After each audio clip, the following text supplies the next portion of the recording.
और अब next panel की तरफ हम आगे बढ़ते हुए बुलाना चाहेंगे अंजनी कुमार पांडे जी को, बिजनेस हेड हैं लखनऊ ओमेक्स लिमिटेड से। अंजनी जी प्लीज आप मंच पर आएं।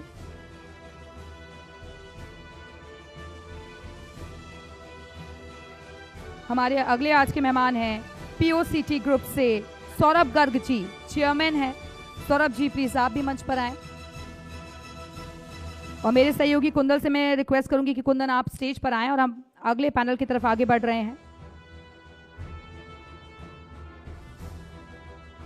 तो आज हम अलग अलग क्षेत्रों में जो लोग काम कर रहे हैं, अपने अपने क्षेत्र में कैसे वो आगे ले जा रहे हैं उस पर चर्चा कर रहे हैं, विकास की रफ्तार को बढ़ावा दे रहे हैं, उस पर हम बात करेंगे। Kundan over to you. Anjani ji बहुत बहुत स्वागत है आपका डेयर टू ड्रीम अवार्ड के इस मंच पर। हमारे साथ पीओसीटी ग्रुप के सौरभ गर्ग जी भी बहुत है मौजूद हैं। बहुत बहुत धन्यवाद सर आपका।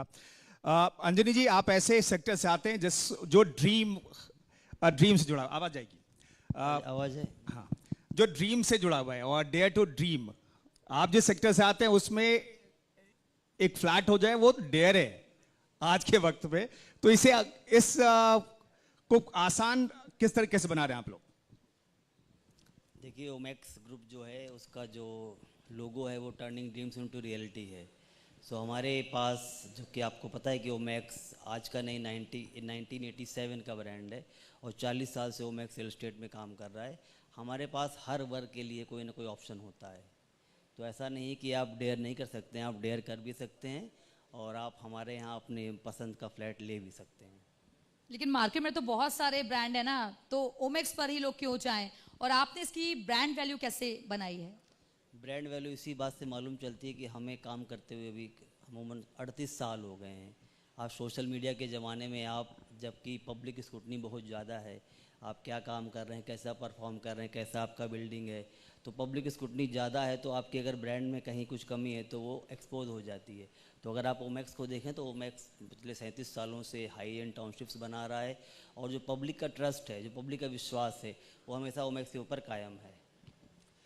पीओसीटी ग्रुप से हमारे साथ सौरभ जी मौजूद हैं। सौरभ जी आप अपने ग्रुप के बारे में कुछ बताइए हमारे दर्शकों को, यहाँ जो मौजूद हैं और जो आपको टीवी पर देख रहे हैं। सबसे पहले मैं सबसे पहले जी ग्रुप और dare to team award team को हार्दिक, सर थोड़ा माइक ऊपर कर लीजिए, आपकी आवाज सही तरीके से। मैं dare to team award team को हार्दिक धन्यवाद देना चाहता हूँ। यहाँ बैठे हुए ऑडियंस सबको जो है तहे दिल से स्वागत करता हूँ।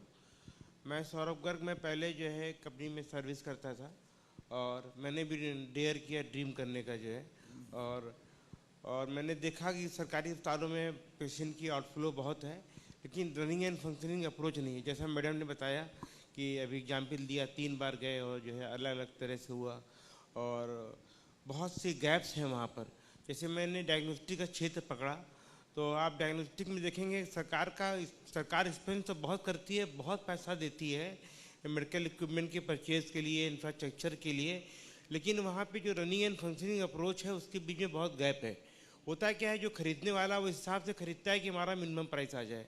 वो यूज़र के हिसाब से नहीं सोचता कि उसको वो जब वो मशीन चलाएगा तो उसको जो कंज्यूमेबल के खर्चा हो, कंज्यूमेबल लगेगा, उसमें एक्सेसरीज लगेगी तमाम तरह की, उन चीज़ों का उस टाइम जो इन हाउस कैपेसिटी बिल्डिंग होनी चाहिए वास्तव में उस इंस्ट्रूमेंट से, वो टर्न की पे या कंप्लीट अप्रोच पे नहीं होती है।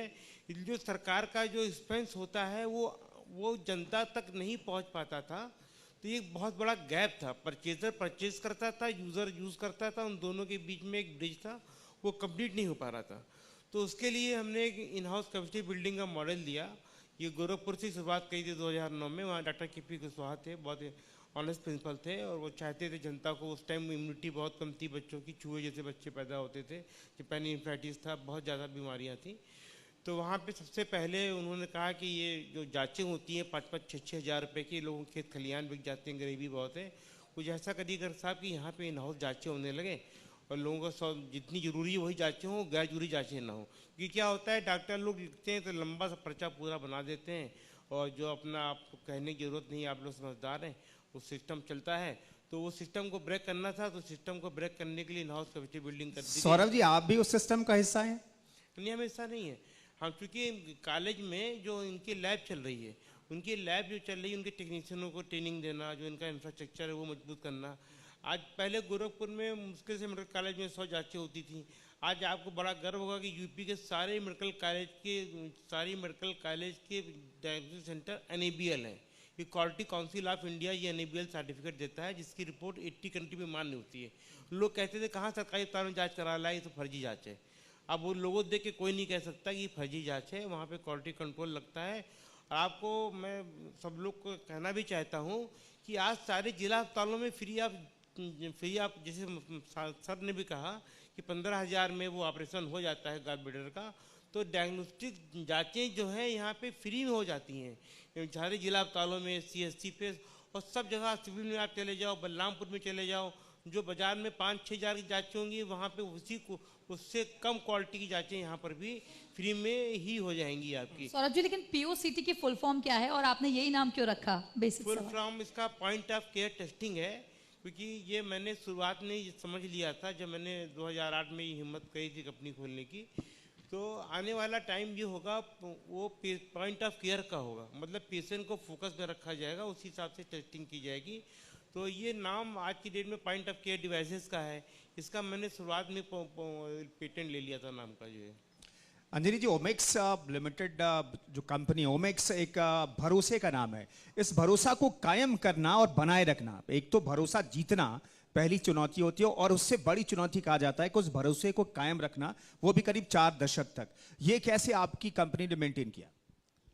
देखिए, हमारी जो कंपनी है ओमेक्स, जो आपने भरोसे की बात की, हम एक कस्टमर ओरिएंटेड कंपनी है। हमारे लिए जो हमारा ग्राहक है, जो हमारा एंड यूज़र है, जो हमारे घरों में रहता है, हम उसके ट्रस्ट को हमेशा ध्यान में रखते हैं। अगर कोई एक बार हमारे यहाँ घर लेने आता है तो हम ये उम्मीद करते हैं कि हमारा जो कंस्ट्रक्शन क्वालिटी हो, जो हमारा उसको डील करने का तरीका हो, जो कस्टमर सर्विसेज हों, वो हम मेंटेन रखें। तो अच्छी क्वालिटी ऑफ कंस्ट्रक्शन होना चाहिए, कस्टमर की बातों को सुना जाना चाहिए, उसके फीडबैक के हिसाब से हम प्रोडक्ट डिज़ाइन करते हैं।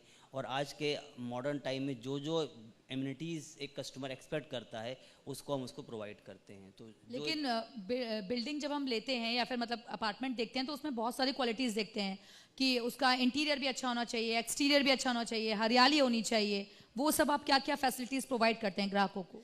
देखिए, आज के टाइम में जो भी हाई एंड टेक्नोलॉजीज है उसको हम यूज़ करते हैं। CCTV कैमराज हैं, ग्रीन स्पेस है, बच्चों के प्ले एरियाज़ हैं, और जो कंस्ट्रक्शन क्वालिटी का बात है, जो आजकल टाइम में जितनी भी लेटेस्ट टेक्नोलॉजीज है उसको हम यूज़ करते हैं कंस्ट्रक्शन में, जिससे हमारा कंस्ट्रक्शन मजबूत रहे, ड्यूरेबल रहे और कस्टमर को एक गुड आए। तो हमारा जो कंपनी है उसका जो एक बिल्डर या एक मकान ही नहीं, हम एक उसको फील भी देते हैं। जैसे अगर आप लखनऊ को जानते हैं तो हमारा जो एलिवेशन है, आप देखिए शहीद पथ पे हमारा ओमेक्स द पैलेस जो हमारा टावर है, वो अगर आप देखें तो अगर आप फ्लाइट से रात में आते हैं तब भी वो दिखता है। अभी हमने ओमेक्स न्यू हजरतगंज का जो कमर्शियल बनाया, उसका जो एलिवेशन देखिए तो एक अलग ही लुक निकल कर आता है। तो एज अ बिल्डर हमारा भी रोल है कि हम पब्लिक को एक अच्छा फील दें और जो हम बिल्डिंग्स बनाएं वो खुद में एक अर्बन मार्वल बन सकें। प्रोजेक्ट को टाइम बाउंड तो रेरा ने बना दिया है, लेकिन क्या आपकी कंपनी पहले से टाइम बाउंड प्रोजेक्ट को डिलीवर करती रही? और अभी रेरा के बाद, चूंकि ओवरऑल, सिर्फ आपकी कंपनी की बात नहीं कर रहा हूं मैं, आप अपनी कंपनी के बारे में बताइएगा, लेकिन ओवरऑल रेरा के बाद क्या इस सेक्टर में ग्राहकों के लिए बहुत फायदा हुआ है रेरा से? देखिए, रेरा एक रेगुलेटरी बॉडी है जिसको फॉर्म किया गया था ग्राहकों के इंटरेस्ट को सेफ गार्ड करने के लिए। डेफिनेटली हर बिल्डर को अपने हर प्रोजेक्ट में को रेरा में रजिस्टर कराना पड़ता है, वहाँ उसका डिटेल देना पड़ता है, आप क्या बनाएंगे, कितने टाइम में बनाएंगे, उसका क्या इन्वेंट्री है, क्या उसका साइजेज है। तो कोई भी कस्टमर हो, पब्लिक हो, वो रेरा की वेबसाइट पर जाके किसी भी प्रोजेक्ट के बारे में डिटेल वो देख सकती है। तो ऑब्वियसली जब रेरा आने के बाद टाइम बाउंड परफॉर्मेंस करना ही पड़ेगा। सौरभ जी, मेरा अगला सवाल आपसे है कि भारत को डायग्नोस्टिक के क्षेत्र में आत्मनिर्भर बनाने के लिए आपकी कंपनी किस तरीके से काम कर रही है? बेटा, हम लोग कई डायमेंशन में काम कर रहे हैं। माइक थोड़ा ऊपर कर लीजिए प्लीज। कई डायमेंशन में काम कर रहे हैं। जैसे मेक इन इंडिया के लिए हमने 500 करोड़ का यहाँ पे यूपी में इन्वेस्ट करने का वादा किया था, तो 200-250 करोड़ का इन्वेस्टमेंट कर चुके हैं, जिसमें कि आज आप देखोगे जैसे फार्मा ने अपने आप को पैर पे खड़ा कर लिया है। खाली वो मेक इन इंडिया नहीं, मेक इन ग्लोबल कर रहा है। तो हम लोग भी मेडिकल डिवाइसेस में मेक इन इंडिया नहीं, मेक इन ग्लोबल करने के लिए कर रहे हैं डायग्नोस्टिक में। और उसके जो भी केमिकल है वो हम लोग खुद बना रहे हैं। जैसे कोविड में भी RT-PCR की 750 रुपये की थी, वो हम 15 रुपये तक लेके आए थे मेक इन इंडिया बना करके। तो एक तो प्रोडक्शन जो रॉ मटेरियल है, जो गुड्स लगते हैं, मेडिकल डिवाइसेस लगती हैं, वो बना रहे हैं। साथ में जो सर्विसेज है, लोगों को ट्रेनिंग देना, स्किल डेवलपमेंट। आज की डेट में स्किल डेवलपमेंट बहुत, लोग कहते हैं बेरोजगारी बहुत है, मैं कहता हूँ कि आदमी नहीं जिनको रोजगार दिया जा सके, ये एक बहुत बड़ी मार्केट में डिफिशियंसी है। चाहे इंडस्ट्री हो, चाहे मेडिकल कॉलेज या अस्पताल हो, वहाँ पे पैरामेडिकल स्टाफ ट्रेन नहीं है, इंडस्ट्री में स्किल मैन पावर नहीं है। तो उसके लिए स्किल डेवलपमेंट का मैंने PQSDF बना रखी है, एक अपनी फाउंडेशन बना रखी है, उसकी तरफ से NGO की तरफ से वो ट्रेनिंग देते हैं। और इन हाउस कैपेसिटी बिल्डिंग के लिए हम लोग ने जितनी CSC है, PSC है, जिला अस्पताल है, वहाँ पे हम लोग ने डिजिटलाइजेशन का प्रोग्राम चलाया हुआ है। तो उनको 2 घंटे में व्हाट्सएप पे रिपोर्ट, BHU में, KGMC में, PGI में तो ऑपरेशन होता रहता है, ड्यूरिंग ऑपरेशन 15-15 मिनट में रिपोर्ट अंदर की लैब से जाती रहती है। तो उनको हम फैसिलिटेशन कर रहे हैं। जो है डायग्नोस्टिक के सेक्टर में भारत आत्मनिर्भरता की तरफ आत्मनिर्भर होने में कितना वक्त लगेगा? पहली चीज ये। दूसरी चीज है कि मेक इन इंडिया का आपने जिक्र किया, तो डायग्नोस्टिक मशीनों से लेकर के जो मटेरियल यूज होते हैं उसके मेक इन इंडिया में कितनी कामयाबी मिली है? और तीसरा सवाल मैं साथ में पूछ ले रहा हूं, उत्तर प्रदेश में जो पॉलिसीज हैं उससे क्या आप लोगों को मदद मिलती है?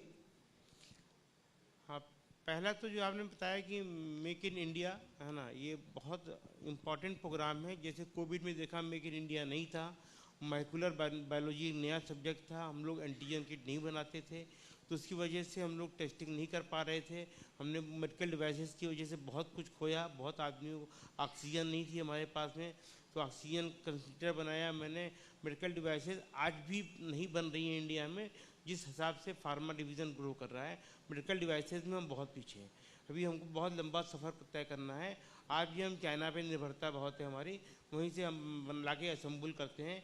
अभी गवर्नमेंट भी इस चीज़ को स्ट्रिक्ट कर रही है कि हम लोग मेडिकल डिवाइसेस बनाएं, और हम लोग को सपोर्ट के रूप में ज़मीन चाहिए और लाइसेंसिंग प्रोसेस के लिए, क्योंकि मेडिकल जो टर्मिनोलॉजी होती है इसमें वैलिडेशन और इन सब चीज़ों की बहुत इंपॉर्टेंस होती है। कोई भी चीज़ हम ऐसे ही लॉन्च नहीं कर सकते जब तक वो IVD अप्रूव ना हो जाए, वैलिडेट ना हो जाए। तो हमारे पास तो 250 लैब है, तो मेरे लिए कोई दिक्कत नहीं होती है कि हमारे जो गवर्नमेंट में लैब इस्टेब्लिश्ड हैं उसी लैब में ही वैलिडेट करा लेते हैं। तो लेकिन अभी भी बहुत काम करना बाकी है उसमें। अभी API हम लोग नहीं बना रहे हैं, वो API के लिए हम अभी चाइना पे और बाकी कंट्रीज़ पे निर्भर हैं, तो हम API पे काम कर रहे हैं। एनिमल हाउस बना करके उसमें एंटीजन जो रॉ मटीरियल्स है वो बना रहे हैं। खाली इंडिया के लिए नहीं, हमारा विज़न है कि हम ग्लोबली जैसे चाइना की तरह से ही हम खाली मेक इन इंडिया ना करें, मेक इन ग्लोबल करें जो है। तो बिल्कुल। अंजलि जी, एक सवाल है कि जब केंद्र में सरकार बनी मोदी जी की, तो रियलिस्टिक चीज़ें हो गई रियल स्टेट में। ऐसा लगा कि जो आर्टिफिशियल बूम था रियल स्टेट में वो नीचे आया, लेकिन फिर से वही बूम एक बार दिखाई दे रहा है। ये रियलिस्टिक चीज़ें हो गई है, अब रियलिस्टिक है, तब रियलिस्टिक थी, क्या सिचुएशन थी?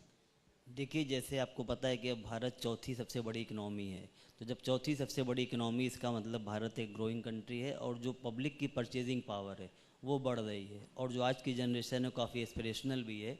तो लोग यहाँ से बाहर माइग्रेट करके जॉब करने के लिए जा रहे हैं, यहाँ भी लोग जॉब करने आ रहे हैं, तो परचेजिंग पावर बढ़ रही है। और लोगों की जो कैपेसिटी है, जो लोगों का माइंडसेट आफ्टर कोविड ऑल्सो, कि उनका रियल इस्टेट में इन्वेस्टमेंट भी बढ़ा है, तो रियल एंड टाइम यूज़र भी काफ़ी डिमांड कर रहे हैं, और एज ए इन्वेस्टर भी काफ़ी डिमांड आ रही है। तो ये रियल डिमांड है because of the growth of the country, और जो परचेजिंग पावर है वर्किंग क्लास की वो भी काफ़ी बढ़ी है। अंजलि जी, कंपैरिजन करें आप 2017 से पहले और 2000 के बाद, जो कि आपकी कंपनी बहुत पुरानी है, तो लोगों के परसेप्शन में और इन्वेस्टमेंट के परसेप्शन में, इन्वेस्टमेंट के लिहाज से देखें तो बाहरी और उत्तर प्रदेश के लोगों ने क्या बदलाव आपने देखा है? क्योंकि पहले ऐसा होता था कि अगर आपने प्रॉपर्टी ले ली उत्तर प्रदेश में, अगर बाहर के लोग हैं तो आपके लिए सेफ नहीं माना जाता था। क्या वो परसेप्शन बदल गया है? देखिए, किसी भी सरकार के 2-3 ही काम होते हैं। पहला होता है पावर सप्लाई, दूसरा होता है रोड इंफ्रा, तीसरा होता है लॉ एंड ऑर्डर। ये तीनों अगर सही रहती हैं तो इकोनॉमी ग्रो करती है। ये तीनों चीज़ें इस समय आज की सरकार में काफ़ी अच्छी चल रही हैं, तो पब्लिक सेफ भी फील करती है और उसका इन्वेस्टमेंट भी सेफ रहता है। तो मुझे लगता है हाँ, किसी हद तक यहाँ पर सेफ्टी का इशूज़ जो पहले थे अब वो मिटिगेट हो चुके हैं, तो अब लोगों का इन्वेस्टमेंट पे भी रुझान बढ़ रहा है। और ओवरऑल अगर आप देखिए तो पिछले 5 सालों में जैसे उत्तर प्रदेश ग्रो किया है एज ए इकोनॉमी, तो पूरे देश में इसका प्रभाव पड़ रहा है। ना केवल यूपी के लोग बल्कि बाहर के लोग भी उत्तर प्रदेश में आकर इन्वेस्टमेंट कर रहे हैं। सौरभ जी, मेरा अगला सवाल आपसे, क्योंकि आज के प्रोग्राम का भी नाम है डेयर टू ड्रीम, तो ऐसे में आपने भी जो सपना देखा उसमें कई तरीके की चुनौतियां भी रही होंगी, उसको आप हमारे दर्शकों तक बताएं। चुनौतियाँ बहुत थी। पहली चुनौती तो यही थी कि मैं सर्विस में था, सर्विस से बिजनेस का डिसीजन लेना अपने आप में, और एक कंपनी में सीईओ था और अच्छी खासी सैलरी मिलती थी, 1 करोड़ का पैकेज था। उसको छोड़ के बिजनेस में आना अपने आप में एक बहुत बड़ा डिसीजन था, वो लिया। और उसके बाद जब बिजनेस शुरू किया तो बिजनेस में भी बहुत चुनौतियाँ थीं। पहले से एस्टेब्लिश प्लेयर थे, तो हमने ये सोचा कि बाज़ार में 10 लोग एसी बेच रहे हैं, हम भी 11 वहाँ एसी बेचेंगे तो कोई फ़ायदा नहीं है। तो उसके लिए हमें कुछ वैल्यू एडिशन करना चाहिए। जो लोगों का पेन है वो पेन कैसे दूर करें, तो थोड़ा सा माइक ऊपर कर लीजिए। जो पेन है वो पेन कैसे दूर करें, पेन ही हमारा बिजनेस होना चाहिए। उनके पेन का जो इलाज है वो हम करते हैं, तो वो जो हम इलाज देंगे तो वो अपने आप मार्केट में छा जाएगा। जो है मैंने यही किया, हर एक नया कॉन्सेप्ट लेके आए समय के साथ में। पहले डायग्नोस्टिक में 2 ही तरह का सिस्टम था, या लोग मशीन बेचते थे या अपनी लैब को आउटसोर्स करते थे। हमने ना मशीन बेची ना लैब को आउटसोर्स वाले के मॉडल पे गए। हमने एक तीसरा नया मॉडल निकाला, lab in house capacity building. हम आपकी लैब को ही जो जो चाहिए वैसे वैसे कस्टमाइज सोल्यूशन देके स्ट्रेंथन कर देंगे। पहला ये काम किया। फिर दूसरा, समय के साथ में मैंने देखा कि पूरे वर्ल्ड में एक प्रॉब्लम आ रही है, ऑब्सोलेंसी की प्रॉब्लम आ रही है, लोग मशीनों के मॉडल ऑब्सोल्यूट कर देते हैं। तो मैंने उनको कहा कि आप अपनी मशीन को फेज आउट मत करो, हम आपकी मशीन को नई डिज़ाइनिंग करके जो हमने R&D को अपना बहुत मजबूत किया। कानपुर IIT से, मद्रास से और त्रिवेंद्रम से, स्टैनफोर्ड से हमारा टाइप है। तो हमारी R&D की टीम बहुत मजबूत है। जो वर्ल्ड वाइड लोग मशीन फेस आउट कर रहे थे तो हमने उस मशीन को फिर से रिवाइव कर दिया। तो हमारी कॉन्टेंट एक नया कॉन्सेप्ट दिया CDMO का, कॉन्टेंट मैन्युफैक्चरिंग का। तो आज की डेट में हमारे कई ग्लोबल कॉन्ट्रैक्ट्स हो चुके हैं, फ्रांस से, नीदरलैंड से, स्वीडन से। उनकी कंपनियों के लिए हम मशीन यहाँ से बना के भेजेंगे। पहले वहाँ से मशीन आती थी, अब यहाँ से मशीन वहाँ पर जाएगी। स्किल डेवलपमेंट का मैंने प्रोग्राम चालू किया, क्योंकि मैंने देखा है कि इंडस्ट्री को आदमी मिल पा रहे हैं स्किल्ड। और दूसरा, जो मेडिकल जो हेल्थ इंडस्ट्री है, इसमें आप देखोगे सारा इलाज तो नर्सेस और पैरामेडिकल स्टाफ करते हैं, डॉक्टर तो सुबह शाम राउंड लेने आता है। तो वो उसकी जो इनपुट्स होते हैं वो बहुत इंपॉर्टेंट होते हैं। उसी के आधार पे डॉक्टर दवाई लिखता है और वही पेशेंटों की सेवा भी करती है। तो उसका स्किल डेवलपमेंट बहुत इंपॉर्टेंट है। लैब में भी यही था कि लैब में 90% काम तो टेक्नीशियन करते हैं। जी, सौरभ जी, मैं आपको रोकना चाह रहा हूँ, चूंकि ये सेशन खत्म हो जाए उससे पहले मैं लोगों के मतलब का सवाल पूछना चाहता हूँ। बहुत सारे जगह पर आप सोशल मीडिया पर देखिए, 599 रुपए में full body checkup, 799 full body checkup. वो चेकअप लोगों के यहाँ बैठे और हमारे जो दर्शक हैं उन्हें कराना चाहिए, और वो ऑथेंटिक है कि नहीं है?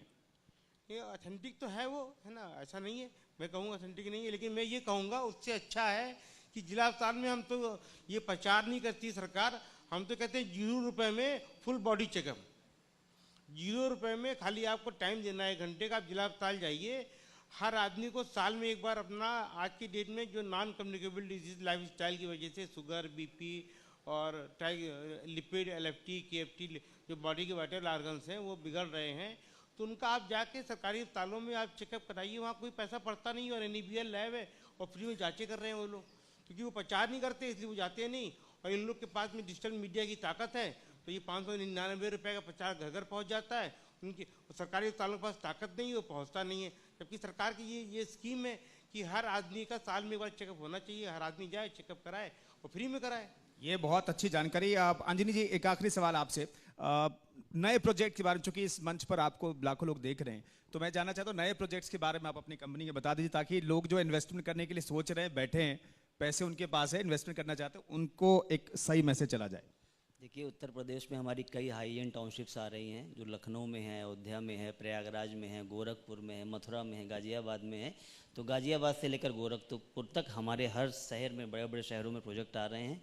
और अभी हमने हाल में ही Uttar Pradesh state road transport corporation से भी 6 बस पोर्ट्स का हमको टेंडर मिला है, जिसमें हम बस पोर्ट को डेवलप कर रहे हैं एयरपोर्ट की तर्ज पे, तो वहाँ भी पब्लिक इन्वेस्टमेंट कर सकती है। बहुत बहुत धन्यवाद अंजनी जी, हमारे साथ आप जुड़े और इस मंच पर आए। सौरभ जी, बहुत बहुत शुक्रिया आपको, आपने भी डेयर किया और आपकी ड्रीम जो है ट्रू होती हुई दिखाई दे रही है। बहुत बहुत धन्यवाद आप सभी का। बहुत बहुत शुक्रिया आप दोनों का हमारे साथ चर्चा में शामिल होने के लिए। तो सपने सिर्फ देखे नहीं, उसे हकीकत में भी तब्दील किया, कई चुनौतियां पार की और उसके बाद निष्कर्ष पहुंचे। बहुत बहुत शुक्रिया आपका।